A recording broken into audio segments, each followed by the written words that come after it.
കമ്മ്യൂണിസ്റ്റുകാർ ലോകം മുഴുവൻ പാടി പറഞ്ഞ ഒരു കാര്യമാണ് സ്വകാര്യ മേഖല എന്ന്. ഇവിടെയാണെങ്കിൽ അദാനി, ടാറ്റ, അംബാനി എന്നൊക്കെ പറഞ്ഞുകൊണ്ടിരിക്കും. അതുകൊണ്ട് തന്നെ ഞാൻ ആ ഒരു കാര്യം ഇത് കാണുന്ന പ്രേക്ഷകരുടെ മുമ്പാകെ ഞാനൊന്ന് അവതരിപ്പിക്കാൻ ആഗ്രഹിക്കുകയാണ്. കാരണം അദാനി പവർ എന്ന് പറയുന്ന അദാനിയുടെ പവർ കമ്പനി മഹാരാഷ്ട്രയിലും അതുപോലെ ഗുജറാത്ത്, മഹാരാഷ്ട്ര, രാജസ്ഥാൻ, കർണാടക, ഛത്തീസ്ഗഡ്, മധ്യപ്രദേശ്, ജാർഖണ്ഡ് ഇത്രയും സംസ്ഥാനങ്ങളിൽ അദാനി പവർ വൈദ്യുതി വിതരണം ചെയ്യുന്നുണ്ട്. ആ അദാനി പവർ മഹാരാഷ്ട്രയിൽ വൈദ്യുതി കൊടുക്കുന്നത് ₹1.75 യൂണിറ്റിന് എന്ന് പറയുമ്പോൾ 0 മുതൽ 100 യൂണിറ്റ് വരെ ഉപയോഗിക്കുന്നവർക്ക് ₹1.75 അദാനി പവർ കൊടുക്കുന്നത്. ടാറ്റ പവർ കൊടുക്കുന്നു, അവർ കൊടുക്കുന്നു ₹3.05 കൊടുക്കുന്നു. ടോറന്റ് പവർ എന്ന് പറഞ്ഞ് വേറൊരു സ്വകാര്യ കമ്പനിയുണ്ട്, അവർ ₹3.20 കൊടുക്കുന്നു. കമ്മ്യൂണിസ്റ്റ് കേരള ഗവൺമെന്റ് ആ സമയത്ത് കൊടുക്കുന്നത് എത്രയാണെന്നറിയാമോ? ₹4.05. അപ്പൊ അദാനി ₹1.25 ടാറ്റ ₹3 ടോറന്റ് പവർ ₹3.20 കൊടുക്കുമ്പോൾ ഇവിടെ കമ്മ്യൂണിസ്റ്റ് സർക്കാർ കൊടുക്കുന്നത് ₹4.05. 100 യൂണിറ്റ് വരെയുള്ള കഥയാണ് ഞാൻ ഈ പറഞ്ഞത്.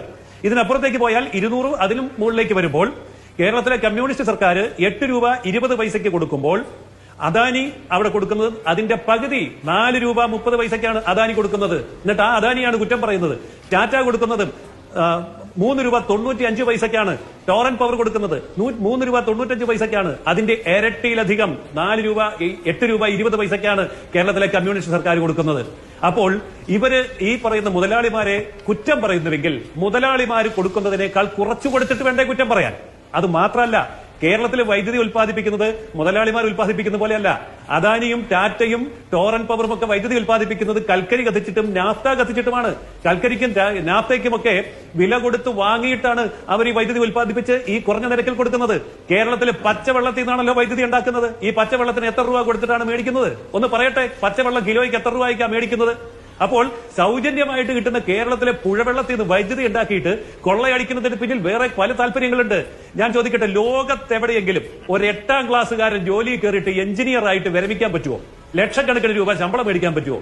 KSCB എന്ന് പറയുന്നത് അല്ലാതെ ലോകത്തെവിടെയെങ്കിലും കമ്മ്യൂണിസ്റ്റ് രാജ്യങ്ങളുണ്ടെങ്കിൽ പറയൂ, അവിടെയെങ്കിലും ഉണ്ടോ? അപ്പൊ 8ാം ക്ലാസ്സുകാരൻ KSCB കയറിയാൽ അവൻ എഞ്ചിനീയർ ആയിട്ട് വിരമിക്കുന്നു, ലക്ഷക്കണക്കിന് രൂപ ശമ്പളം മേടിക്കുന്നു. ഇതാരാ കൊടുക്കേണ്ടത്? ഇത് ഇവിടെയാണ് കൊടുക്കേണ്ടത്, ജനങ്ങളാണ് കൊടുക്കേണ്ടത്.